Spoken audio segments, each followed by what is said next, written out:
Siya ang pinakamalakas na samurai, pero kailanman ay hindi pa siya nakahawak ng espada. Ang pangalan niya Yasuri Shichika, isang batang lumaki sa liblib na isla kasama ang kapatid na si Nanami. Sila ang apo ni Mutsui, ang lumikha ng pinakamalakas na estilo ng mga samurai. Ang kanila namang ama ay isang general ng hukbo na ipinatapon sa isang isla matapos pigilan ang rebelyon, kaya ginugol ni Mutsui ang panahon para gawing pinakamalakas si Shichika. Hindi pa kailanman nakahawak si Shichika ng espada dahil ang estilo'y hindi gumagamit nito. Sa halip, ang pinakamatindit tunay na sandata ay ang kanyang katawan. Isang araw, nagtungo si Shichika upang kumuha ng tubig at nakasalubong ang babaeng si Togami, ang strategist ng shogunate. Sinabi niya ang kanyang misyon, kaya inimbitahan siya nito't dito ibinahagi ni Togami ang layunin. Nagtanong siya tungkol kay Shikizaki, ang kilalang panday na sikat sa mga espadang sigurado ang tagumpay. Siya ay lumikha ng halos 1,000 espada at 12 roon ang pinakamahalaga. Sa lahat ng iyon, tanging ang 12 lang ang wala sa pagmamay-ari ni Shogun Q. Ipinaliwanag ni Togami na ang mga naunang pagtatangka ng pamahalaan gamit ang salapi o integridad ay hindi matagumpay. Kaya naman ipinangako niyang ibibigay kay Yasuri ang sarili para tulungan siya. Habang sila'y nag-uusap, dumating ang isang ninjang si Komori na sinusundan si Togami. Nang makita ni Nanami na nagbato ito ng maraming kunay, kagad niyang tinulak si Shichika at Togami sa lupa para sa kanilang kaligtasan.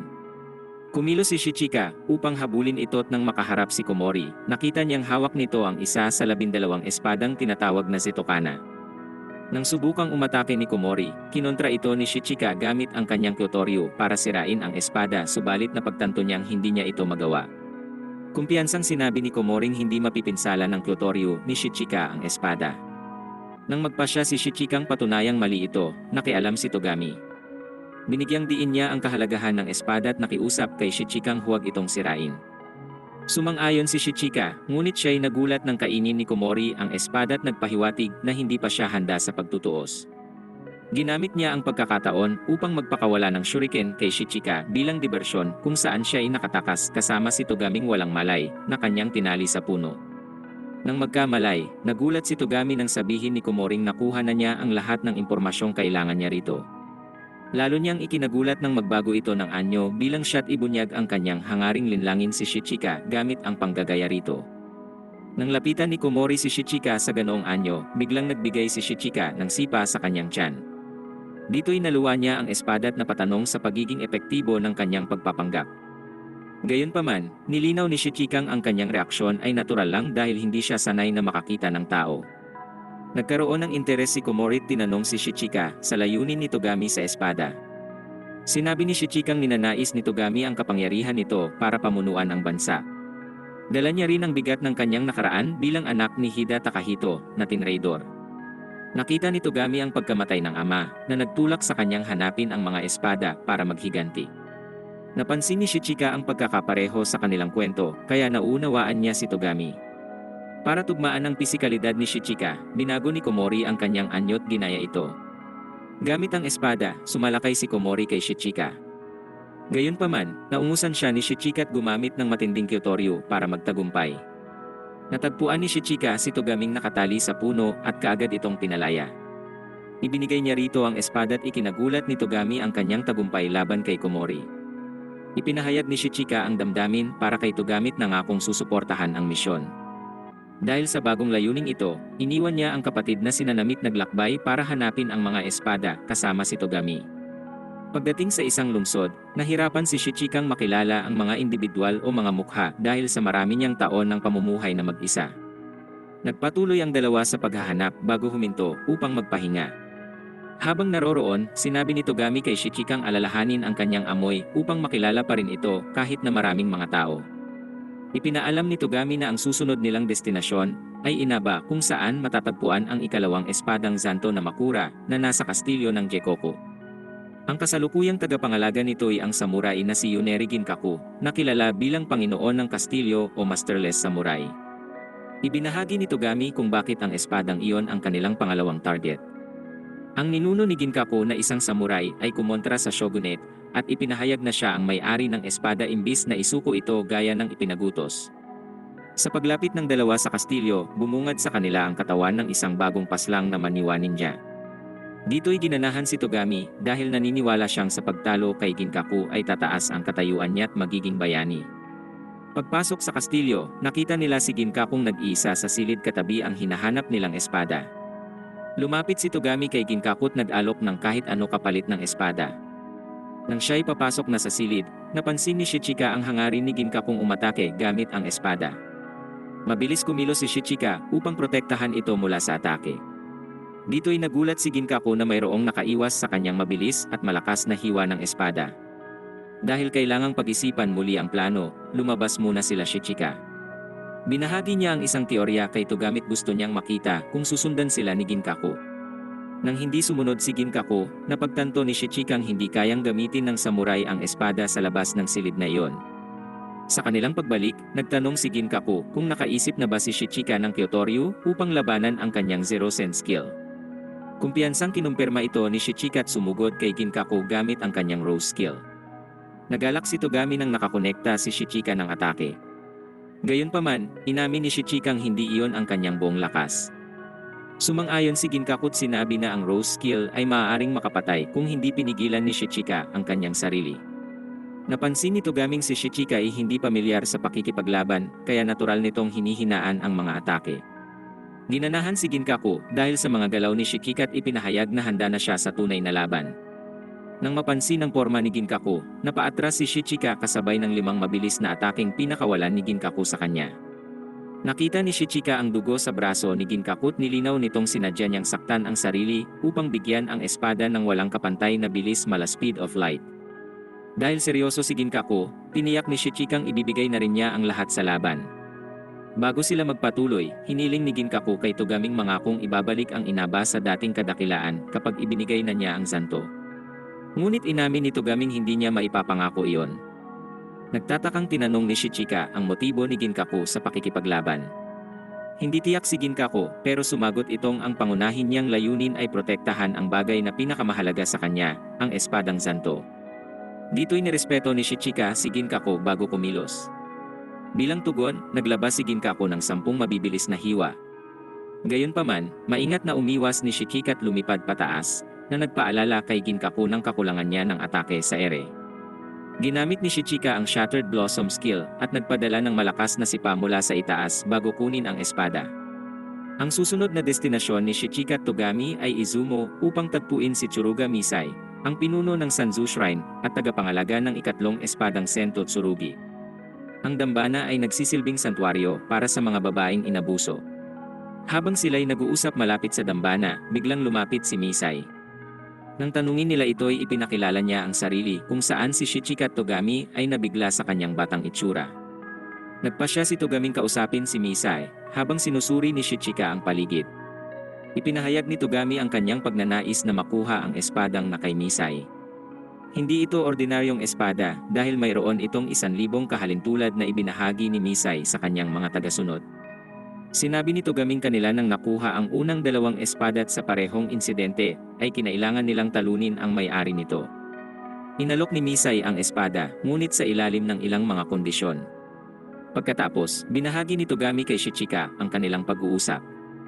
Hinamon sila ni Misai na alamin kung ano ang orihinal sa 1,000 kopya ng espada.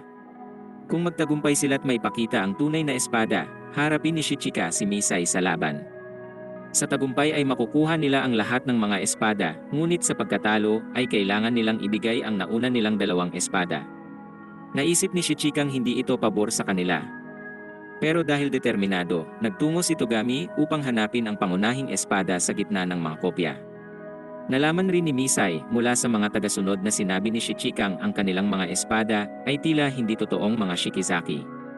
Nagkaroon siya ng interes na kausapin ito kaya lumapit si Misai kay Shichika, na matyagang naghihintay sa labas para kay Togami. Sinabi ni Misai na kilalanin nila ang isa't isa habang naghihintay. Nagtatakang tinanong ni Shichika ang tungkol sa dambana at kung bakit parang iniiwasan siya ng mga babae roon. Ipinaliwanag ni Misai na ang dambana ay nagsisilbing santuaryo ng mga babaeng inabuso ng mga lalaki at nagbigay sa kanila ng malalim na trauma. Ang mga espadang Shikizaki na kanilang suot ay mga simbolong tumutulong sa kanilang makarecover. Para sa mga babae, ang tsurugi ay simbolo rin ng tahanan, kaya't napakahalaga nito kay Misai. Nagbago ang usapan nang banggitin ni Shichikang nakikita niya ang sarili bilang espada ni Togami. Pinag-usapan nila ang kanilang mga napatay, at nang sabihin ni Shichikang dalawa ang kanya, kay Misai naman ay 43 ito ang nagbigay sa kanya ng matinding reputasyon. Pero binago ni Shichika ang sagot at ipinahayag na 3 pala ang kanya, kabilang ang sariling ama noong nakaraang taon. Ngunit naantala ang kanilang pag-uusap nang madama nila ang presensya ni Koizami ng Sabaku, isang ninja mula sa grupong Maniwa. Hinahangad rin nito ang espada ni Misai, at kumpiyansang inihayag na sila'y kanyang tatapusin. Kahit handa si Shichikang harapin si Koizami, hiniling ni Misai na siya na mismo ang lalaban. Sa isang mabilis na hiwa ng espada, tinapos niya si Koizami. Ipinabatid ni Shichika kay Togami ang nangyari kasama si Misai, at nag-alok na samahan siya kinabukasan. Gayunpaman, ipinakita ni Togami na natagpuan na niya ang orihinal na espada. Binigay nila ito kay Misai at itinakda ang petsa ng kanilang duelo. Kinabukasan, nang ang araw ay nasa pinakatuktok na nitong posisyon ay nagsimula na ang laban. Binato ni Misai ang espada kay Shichika bago tumakbo kaya't hinabol siya ni Shichika. Natagpuan niya ang sarili sa isang lugar kung saan inambush siya ni Misai ng isa pang espada. Kahit naiwasan niya ang pagsalakay, naguluhan siya sa pinagmumulan ng sandata nito. Nagpatuloy ang habulan sa gubat kung saan natuklasan ni Shichika ang mga espadang nakatali sa puno. Nang mapagtantong hinanda na iyon ni Misai, bago ang laban, naisip niyang ang pwesto ng mga sandatang iyon ay bahagi ng sentoryo. Kinumpirma ni Misai ang iniisip ni Shichika at inalok siya ng pagkakataong sumuko. Bilang tugon, kinwestiyon ni Shichika ang tiwala nito sa sentoryo kaya't ibinunyag nito ang nakaraan. Noong unay naniniwala siya roon, ngunit nagbago ito matapos ang rebelyon ni Hida Takahito 20 taon na ang nakalilipas. Kinuha ng pag-aalsa ang buhay ng kanyang amang Sentoryo Master. Mula noon, siya'y naging isang marahas na mamamatay tao. Gayunpaman, isang mahalagang pagtatagpo sa nakaraang Misai, na nanalangin para sa kaligtasan ng mga babae sa dambana, ang nagbago ng kanyang pananaw. Pinayuhan niya si Shichikang umatras dahil maliit lang ang tsansa nitong manalo. Pero sa halip, ito ay lumayo sa kagubatan para papuntahin si Misai sa mas malawak na lugar. Bago sila magpatuloy, mayroon siyang hiniling. Kung siya'y matalo, dapat niyang tiyakin ang kaligtasan ng mga babae sa dambana. Pagkatapos, naglabas si Misai ng espada mula sa lupa, na kinilala ni Shichika bilang tunay na Sento Tsurugi. Sa kanyang pagsugod gamit ang espada, kumontra si Shichika gamit ang malakas na atake para talunin ito. Matapos makipagkita sa isa sa mga mensahero, bumalik si Togami kay Shichika na may balita. Isang buwan na ang nakalipas mula nang sila'y lumaban kay Misai, at ang sunod nilang target ay si Hakuhei Sabi, na kilala bilang pinakamalakas sa Japan. Hawak niya ang Hakuto Hari, isang manipis ngunit makapangyarihang espadang di umano'y may kakayahang wasakin ang buwan. Upang makakuha ng impormasyon, nagpadala sila ng espiya. Gayunpaman, sa halip na manatiling tago, ang espiya ay nadiskubre ni Hakuhei, na nagpadala naman ng sulat para hamunin si Togami at Shichika sa duelo. Ang dalaway agad umalis upang harapin si Hakuhei.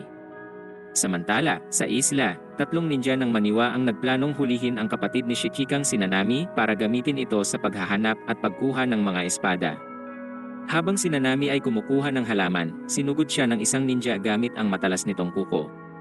Ngunit nakakagulat na madali niya itong tinalo bago itali sa isang puno. Kalmado niyang sinabi na alam niya ang kanilang hangaring kunin siya at binanggit na ang kanilang interes ay dahil sa kasalukuyang tagumpay ni Shichika at Togami. Inalis ni Nanami ang matalas na kuko mula sa mga kamay ng ninja at hinamon itong nguyain iyon. Sinubukan niya itong linlangin at sorpresang umatakik gamit ang Chum Awase, ngunit mabilis nitong napredikta ang kanyang galaw at madaling naiwasan iyon. Pagkatapos, pinwersa niya ang isa sa mga kuko sa bibig nito. Sa sandaling iyon, naalala niya ang kanyang amang pinili si Shichika bilang pinuno ng pamilya. May pighating sinabi ng kanyang amang hindi siya maaaring maging pinuno dahil masyado siyang talentado at nalampasan na nito ang mga maaaring ituro ng ama. Pagkatapos, lumitaw ang ikalawang ninja. Nang makita nito ang natalong kasamahan, galit siyang sumugod ng mabilis kay Nanami gamit ang tinatawag niyang ninpu. Nakakagulat na ginawa rin nito ang galaw at ibinunyag ang kanyang kakayahan na gayahin ang anumang skill matapos makita ng isang beses. Pagkatapos ay pinabagsak niya ito gamit ang Chum Awaseng natutunan niya sa naunang ninja. Lumitaw ang ikatlong ninjang gustong ipaghiganti ang mga kasamahan. Nagawa niyang makatama kay Nanami nang ito'y pansamantalang magambala ng spell na mula sa kanyang nakatagong sakit. Gayunpaman, kinontra niya ito gamit ang mga ninpong natutunan niya mula rito at mga kasamahan. Nang ibibigay na niya ang panapos gamit ang espada, hiniling nitong bigyan sila ng maayos na libing pagkatapos nilang mamatay. Samantala, matagumpay na tinalo ni Shichika at Togami si Hakuhei. Ang tagumpay na ito ay hindi lang nagbigay sa kanila ng ika-4 na espada, kundi pati na rin ang prestihiyosong titulo kay Shichika bilang pinakamalakas sa Japan. Pagkatapos ng kanilang tagumpay, ipinaalam ni Togami kay Shichikang sunod silang pupunta sa Satsuma kung saan plano nilang harapin si Kapitan Asakura Kanara para sa kanyang sandata. Pagdating sa lokasyon ng mga pirata, nakita ni Shichika at Togami ang duelo sa pagitan ng kapitan ng grupo ng piratang Yoroi na si Asakura Kanara, laban sa isa pa. Sa gitna ng laban, may espadang nabasag. Si Shichika na hindi pamilyar sa pirata at kanyang kagamitan, ay maling inakala na ang nasirang sandata ay kay Asakura. Gayunpaman, ipinaliwanag ni Togaming ang nakita niya ay hindi lang isang espada, kundi ang Zokuto na isang armor para sa proteksyon. Pagpunta nila sa kanilang tinutuluyan para planuhin ang kanilang mga hakbang, pinunto ni Togaming mahirap tagusin ang armor. Sinabi niyang ang pinakamainam nilang opsyon ay ilubog si Asakura sa tubig para mapawalang bisa ang armor, o kaya na may paliparin ito sa ere. Ang kanilang pagpaplano ay naantala nang biglang dumating si Asakura doon. Sinubukan ni Togaming sabihin na sila'y mga kaswal na manlalakbay lang, ngunit alam ni Asakura ang tunay nilang intensyon at inihayag na kilala niya ang mga ito pati kanilang misyon. Dito'y nag-alok si Asakura ng kasunduan. Kung makikipagduelo sila't manalo, hindi lang niya ibibigay ang Zokuto, kundi pasasakayin niya rin sila sa barkong patungo sa Owari. Ngunit may kondisyon. Kung matalo sila, si Togami ang magiging premyo ni Asakura.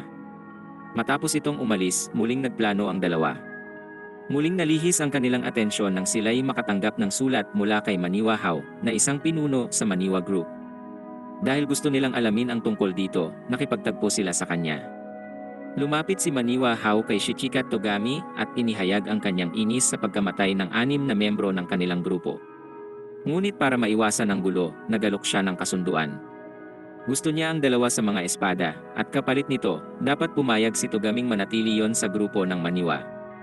Sumang-ayon si Togami at binigyan siya ng mahalagang impormasyon ng Maniwa. Ipinaalam sa kanya ang mga lokasyon ng ilang mga espada at nagbabala tungkol kay Prinsesa Hitei ng Owari, na tila gumagawa rin ng sarili nitong mga hakbang. Di naglaon, makikita ang laban kung saan haharap si Shichika kay Asakura. Agad ginamit ni Shichika ang kanyang Kyotoryu upang talunin si Asakura. Gayunpaman, ang suntok ay halos walang epekto sa pirata dahil sa napakalakas na Yoroi armor. Hindi na tinag si Asakura at pinwersa si Shichikang umiwas sa kanyang walang tigil na mga atake. Sa paghahanap ng sagot, tinanong ni Shichika kung bakit hindi gumagana ang kanyang mga teknik, kaya ipinagmalaki ni Asakurang hindi matitibag ang kanyang Yoroi armor. Sa kabila ng pinakamahusay na paggamit ni Shichika ng Kyotoryu, hindi pa rin naapektuhan si Asakura. Nang iniisip na ni Shichikang sumuko, pinagalitan siya nito gamit pinilit siyang magpatuloy at magtagumpay. Ginanahan siya sa utos nito tumindig habang si Asakura ay pasugod na sa kanya muli. Sa pagkakataong iyon, nagawa itong mapigil ni Shichika at tagumpay na nabuhat si Asakura bago pabagsakin sa lupa. Si Shichika ang nanalo at nanatiling buhay si Asakura matapos ang laban. Di naglaon, natuklasan nilang ang interes ni Asakura kay Togami ay mula sa pagkakahawig niya sa bata nitong kapatid. Nagpasalamat sila sa pagsakay nila sa barkong bahagi ng kanilang kasunduan, pero hindi nila alam na ito ay huling paghihiganti ni Asakura. Palihim niyang inutos sa mga tauhan ng barko na dalhin sila sa malamig na hilagang rehiyon ng Ezo. Hindi nila ito inaasahan at si Shichika at Togami ay napunta sa malamig na lugar malapit sa Mount Odori. Sa oras ring iyon, si Kyoken na pinuno rin sa Maniwa Group at galit sa pagkamatay ng mga kasapi, ay nalaman na ang dalawa'y papunta sa Mount Odori para sa espadang Soto Kanazuchi na binabantayan ng Itezora clan. Habang naglalakbay, si Shichika ay natumba dahil sa sobrang lamig. Biglang dumating ang isang masayahing babaeng si Konayuki Itezora at ipinakita ang kanyang lakas nang hatakin niya silang dalawa papunta sa kanyang tahanan. Sa ibang lugar, ang pinuno ng Maniwa Group ay desididong makuha ang mga espada bago ito makamit nila Togami. Pagbalik sa bahay, nagpakilala si Konayuki. Nang ipahayag ni Shichika at Togami ang layunin na makipagtagpo sa Itezora clan upang magtanong tungkol sa espada, malungkot nitong sinabing wala na ang buong angkan at siya na lang ang nag-iisang buhay sa edad na 11 taon. Nang marinig ang tungkol sa Soto Kanazuchi, naalala ni Kunayuki ang nabanggit na espada at nag-alok na kunin ito para sa kanila. Sa kanyang pag-alis, inamin ni Shichikang alam niyang si Togami ay anak ni Hida Takahito, ang utak ng rebelyon na responsable sa pagpapatapon sa kanyang ama. Bumalik si Kunayuki na may dalang espada, ngunit nagdududa si Shichika at Togami kung iyon ay totoo. Upang patunayan, hinamon sila ni Kunayuking iangat ito. Sa kanilang pagkagulat, hindi nila ito nagawa dahil sobrang bigat ng espadang nagpapatunay sa maalamat na lakas ng Itezora clan. Inihayag ni Kunayuki na kailangan niyang labanan ang mga ito bago ibigay ang espada ayon sa utos ng mga yumaong kapatid. Sinimulan niya ang duelo laban kay Shichika at nakakamanghang ginamit ang espada upang hampasin ang lupa na lumikha ng malaking marka sa nyebe. Ngunit problema kay Shichikang hindi niya maaaring saktan si Kunayuki dahil kailangan nila ang lakas nito upang ibiyahe ang espada. Sa duelo, ang unang mga atake ni Shichika ay nagmintis pero agad siyang sumubok mulit nagtagumpay na tamaan si Kunayuki.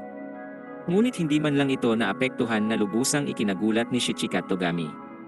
Habang iniisip ni Shichika ang susunod na gagawin, agresibong winasiwas ni Kunayuki ang espada rito.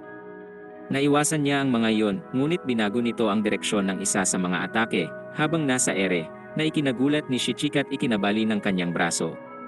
Sa pag-aalala, nakialam si Togamit itinigil ang laban, na nagmarka ng unang pagkatalo ni Shichika. Habang tumatanggap si Shichika ng medikal na atensyon, binisita ni Kunayuki ang libingan ng mga kaanak nang makaharap niya si Kyoken. Gamit ang natatanging kakayahan, sumanib si Kyoken sa katawan ni Kunayuki at nakapasok sa kanyang mga alaala. Nang makita ang naging kapalaran ng Itezora clan, hinamon ni Kyoken si Shichika para rin ipaghiganti ang mga natalong kasamahan. Gayunpaman, nabasa ni Shichika ang mga galaw nito at matagumpay itong pinabagsak. Sa pag-iisip ng estratehiya, kinonsidera ni Kyoken saniban si Togami. Agad sumagot si Togami at inutusan si Shichikang tapusin siya kung sakaling sumanib si Kyoken sa kanya. Sa laban, tinarget ni Shichika ang tato ni Kyoken na nagpuwersa sa kanyang lumabas sa katawan ni Kunayuki. Natuwa si Togami sa kabutihan ni Shichika nang asikasuhin nito ang walang malay na si Kunayuki at ilagay ito sa isang kuweba upang protektahan siya mula sa lamig. Di nagtagal, dumating ang ibang leader ng Maniwa at nagpahayag ng pagsisisi sa mga aksyon ni Kyoken. Para ipakita ang sinseridad, tinapos ni Hao si Kawausho dahil may skill itong maaaring makatulong ng lubos sa Maniwa sa paghahanap ng mga espada. Dahil nais ring iwasan ang alitan, tinanggap ni Togami ang paumanhin. Bago umalis, ibinahagi ni Hao ang nakakabahalang balita kay Togami. Ang pag-aari ng espadang Shirizan ay nalipat at ang bagong may-ari ay nagdulot na ng malaking pinsala mula nang makuha ito. Bilang pasasalamat sa kanilang pag-unawa, pumayag si Kunayuki na dalhin ang mabigat na espada sa Owarit pagkatapos ay plano niyang pumunta sa Sanzu Shrine. Si Shichika at Togami ay dumating sa templo ng Sayabashiri Tosa dahil hinahanap nila ang espadang Akuto Bita na kilala sa nakakagamot nitong katangian. Nang makaharap si Nanami, ipinahayag nitong kinuha niya talaga ang espada upang makita si Shichika at hindi niya ito madaling ibibigay. Hinamon niya si Shichika sa duelo para sa espada. Dahil handa na sa laban, naghintay si Shichika ng senyales mula kay Togami. Gayunpaman, sa kanyang pagsugod kay Nanami, ito'y mabilis na nakaiwas sa kanyang atake at tumalon sa ere. Hinabol siya ni Shichika, ngunit patuloy itong umiwas. Sinabi ni Nanami na ang mga nakaraan nitong tagumpay ay hindi nangangahulugang ito'y lumakas. Pamilyar din siya sa mga galaw at kahinaan nito dahil sa abilidad niyang kumopya ng mga skill. Nang sila'y bumaba, sumubok si Shichika ng isang galaw, ngunit natagpuan niya ang sarili sa kisame sa isang iglap. Nalilito niyang tinanong kung paano ito nagawa ni Nanami lalo na sa kanyang maliit na pangangatawan. Bilang tugon, inamin ni Nanaming siya ang tumapos sa Itezora clan, na ibig sabihin ay nakuha niya ang kanilang matinding lakas. Ipinaliwanag nitong siya'y nakatalo at nakakopya ng maraming individual sa paghahanap sa kanya. Bukod dito, sinabi ni Nanaming kahit ang mga galaw ni Shichika ay kanyang nakopya at natukoy rin ang partikular na kahinaan sa kanyang estilo. Bagaman iniisip niyang ibahagi ang kaalamang ito, hindi niya iyon ginawa't sinabing nagbago rin ito sa panahong sila'y magkahiwalay. Sa kasalukuyan niyang estado, pinagmalaki ni Nanaming tatalunin niya si Shichika gamit lang ang daliri. Hindi ito naniwala't sumugod si Shichika, ngunit agad siyang pinabagsak ni Nanami at sinabing nagpigil pa siya sa lagay na iyon. Tinanong nito kung paano siya nakakalaban sa kabila ng karamdaman kaya ibinunyag ni Nanami ang espadang Akuto na nasa kanyang dibdib. Sinabihan niya itong bumalik kapag malakas na, bago lumabas ng templo. Habang iniisip ni Shichika ang emosyonal na pasanin ng muling paglaban sa kapatid, naalala nila ang sinabi ng alagad ni Hitei na si Soda Emonzaemon nang sila'y papunta sa templo. Upang kontrahin ang abilidad ni Nanaming makakopya, bumuo si Togami ng planong lumaban sa dilim.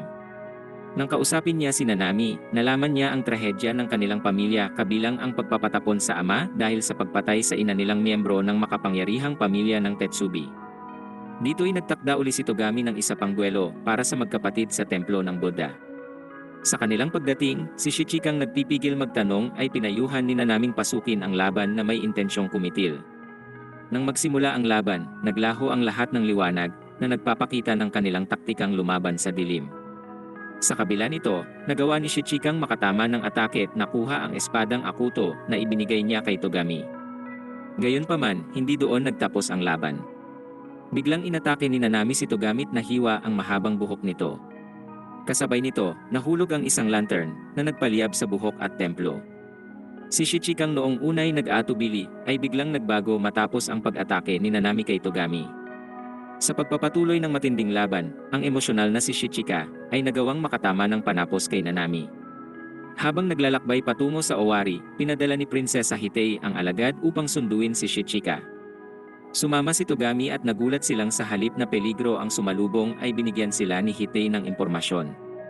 Itinuro niya ang Shikizaki Kiki Workshop sa lawa ng Fuyu para sa susunod na espada at inutos sa alagad na samahan sila. Pagdating sa liblib na baryo, nakita nila ang isang kakaibang manikang may hawak na maraming espada. Nakilala ni Togami ang isa sa mga espada na Biorigo. Sa pagmamasid sa manika mula sa malayo, napansin nilang tila binabantayan nito ang isang bagay. Napagtanto ni Togaming kailangan nilang talunin ang manika para makapunta sa Shikizaki Workshop. Upang sukatin ang kakayahan nito, inutos ni Togami kay Shichikang lapitan ito. Nang maging agresibo ito, natuklasan nilang ang manika mismo ang natatanging sandatang tinatawag na Bito Kanzashi. Sa sumunod na mga araw, paulit-ulit na bumisita ang dalawa sa lugar upang pag-aralan ang kilos ng manika at alamin ang lokasyon ng workshop. Sa isa nilang estratehiya, nagmungkahi si Togaming gumawa ng hukay sa daanan ng manika. Gayunpaman, sa halip na mahulog, ang manika ay tumalon sa ibabaw ng trap at nagpasyang bumilad sa araw.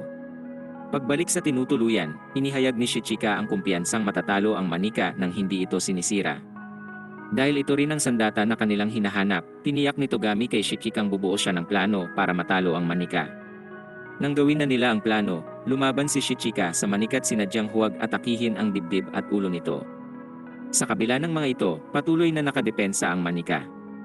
Dito'y tila gumana ang kanilang estratehiya na panatilihin itong nakadepensa. Habang lumalaban, naalala ni Shichika ang amang inihalin tulad siya sa espada. Sinabi niya kay Togaming kagaya rin siya ng manikang walang damdamin, na sumusunod lang sa mga utos ng walang pakiramdam. Sa gitna ng matinding laban, unti-unti na ring napagod si Shichika. Ngunit nakakagulat ng ang manika ay biglang lumipad sa ere upang parehong targetin si Shichika at Togami. Nagmadali si Shichika kay Togami at sumumpang poprotektahan ito, hindi lang dahil sa mga utos, kundi dahil sa tunay na pagmamalasakit. Di naglaon, ang manika ay nanghina at tumigil sa pagkilos. Sa pagbagsak nito mula sa himpapawid ay nasalo ito ni Shichika. Dito ipinaliwanag ni Togami na ang manika ay nagkaka-enerhiya sa pagbilad nito sa araw. Matapos kunin ang sandata, kinahon na nila ang manika at ipinadala kay Hitei, na umaasang ang dalawa ay matatapos sa kamay ng manika. Gayunpaman, nang magawa ang layunin, nanatili si Shichika at Togami sa lawa para ituloy ang kanilang paghahanap sa workshop. Tinagpo ni Shichika at Togami ang pinuno ng paaralang Shinoisung si Kiguchi Zanki para sa ika-9 na espadang Oto no Kogiri. Sa kanilang unang pagtatagpo, natalo ni Togami si Kiguchi sa larong shogi, kaya pumayag si Kiguching makipaglaban kay Shichika para sa espada. Gayunpaman, nanindigan si Kiguchi na hindi siya makikipaglaban kung wala itong sandata. Upang gawing patas ang laban, nagsuot si Shichika ng protective gear at gumamit ng bamboo sword, ngunit mabilis siyang tinalo ni Kiguchi. Sa kwarto, nagmungkahi si Togaming dapat aralin ni Shichika ang paggamit ng espada. Kinontra ito ni Shichika at sinabing ang paggamit ng espada ay magpapahina lang sa kanyang kakayahan. Bukod dito, binanggit niyang hindi siya bihasa sa paggamit nito, habang si Kiguchi naman ay hindi lalaban kung wala nito. Dahil doon, nag-alok si Kiguchi na turuan si Shichika kung paano gumamit ng espada upang maging patas ang laban.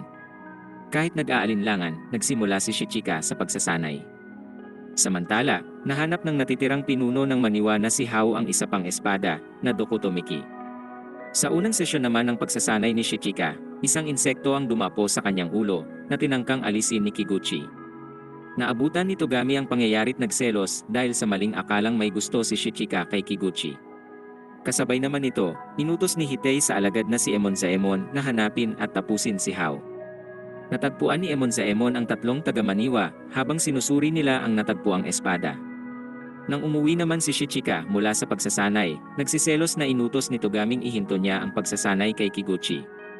Nagmungkahi siya na gumamit sila ng hindi inaasahang taktika para manalo sa duelo. Upang makalimutan rin nito ang pagsasanay, hinalikan siya ni Togami. Sa araw ng duelo, hinarap ni Togami si Kiguchi sa larong shogi bago ang laban kay Shichika.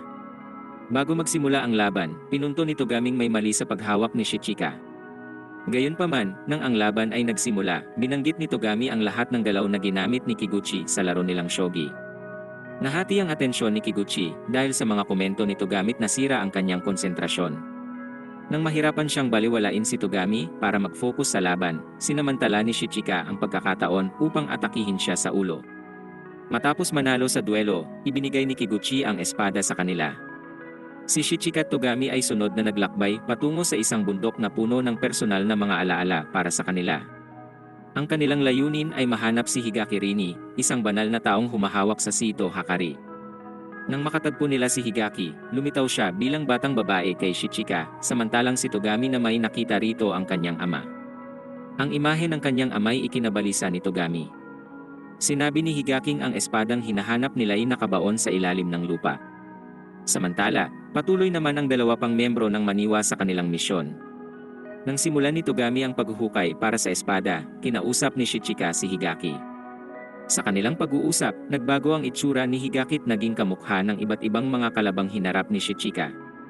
Sa ibang lugar, inutos ni Hitei sa alagad na mangalap ng impormasyon tungkol kay Togami. Pagkatapos, dinala ni Higaki si Shichika sa lokasyon ng laban. Sa duelo ni Shichika at Higaki, napansin niyang si Higaki ay umiiwas lang sa kanyang mga galaw kaysa lumaban, na tila sinusuri ang estilo ni Shichika. Napagtanto ni Shichikang hindi siya maaaring magpadala sa gustong gawin ni Higaki. Hinamon ni Higaki si Shichika at sinabing dapat siyang makapulot ng aral mula sa kanilang laban. Kung hindi niya ito magagawa, ay hindi na siya mag-aalok ng karagdagang gabay. Kinwestiyon ni Higaki si Shichika tungkol sa tunay na layunin nito gamit tinanong ang motibasyon niya sa mga laban. Ipinunto ni Higaking ang kanilang determinasyon ay hindi sapat na katuwiran sa dami ng buhay na kanilang kinuha. Nagmadali siya pabalik kay Togami habang tumatakbo sa isipan ang mga alaala ng kanilang paglalakbay. Napagtanto niyang lumalaban siya para kay Togami at nang sila'y muling nagkasama, binanggit niya rito ang rebelasyong iyon. Magkasama nilang hinukay ang Sito Hakaring isang espadang dinisenyo upang saktan ang may hawak nito para magsilbing kasangkapan para sa pagninilay-nilay.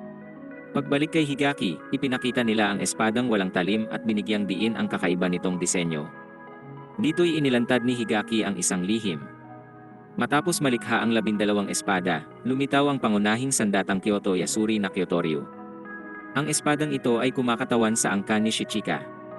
Sa kanilang paglalakbay para sa susunod na espada, nakasalubong nila ang sugatang si Pengin na isa ring lider ng Maniwa. Desperado niyang hiniling sa kanilang tulungan si Hao. Dito'y makikita ang isang alamat ng nakaraan. Lumalabas na si Shikizaki ay dating nakatagpo si Yusari Kazuni habang nagsasanay at nag-alok na tulungan siyang maging walang kapantay. Samantala, hinarap ni Emonzaemon si Hao at Pengin para hamunin si Hao sa laban. Nagsimula ang dalawang magharap na nagpapakitang pareho sila ng mga ginagamit na ninpu. Para makalamang, binato ni Pengin ang nahanap nilang espada kay Hao. Dahil sa lakas nito, nagtagumpay si Hao laban kay Emonzaemon. Gayunpaman, ang impluwensya ng espada ay binago siya at bigla niyang inatake si Pengin. Natagpuan ni Shichika at Togami ang sugatang si Pengin at dinala siya sa isang lugar. Nang marinig ang kwento, kanilang napag-alaman na ang mapanlinlang na espadang sumakop sa isipan ni Hao ay ang Dokutomiki. Matapos tiyakin ang kaligtasan ni Pengin, nagtungo sila sa bagong Minawa para hanapin si Hao. Sa daan, sinabi ni Togami kay Shichika na ang huling espadang Entoju ay marahil nasa pag-aari ni Hitei. Pagbalik kay Pengin, makikitang hinahanap ni Emonzaemon si Togami, ngunit ito ang kanyang natagpuan. Gamit ang Entoju, layunin niyang tapusin ang buhay nito. Ngunit binunyag ni Pengin na mayroon siyang lihim na ninpu, ang Onmi Kuzushi, na nagpapabago ng direksyon ng mga bala sa kanyang paligid. Hindi na tinag si Emonzaemon at tinapon ang baril bago hiwain si Pengin. Pagdating sa bagong Minawa, nakaharap nila si Hao, ngunit malinaw na kontrolado na siya ngayon ni Shikizaki. Inihayag ni Shikizaki ang intensyong baguhin ang kasaysayan, at sinabing anumang lungsod o tao na hindi dapat naroroon ay dapat burahin. Nagsimulang maglaban si Shichika at Shikizaki. Sa kabila ng pagiging agresibo ni Shichika, iniwasan ni Shikizaki ang bawat atake.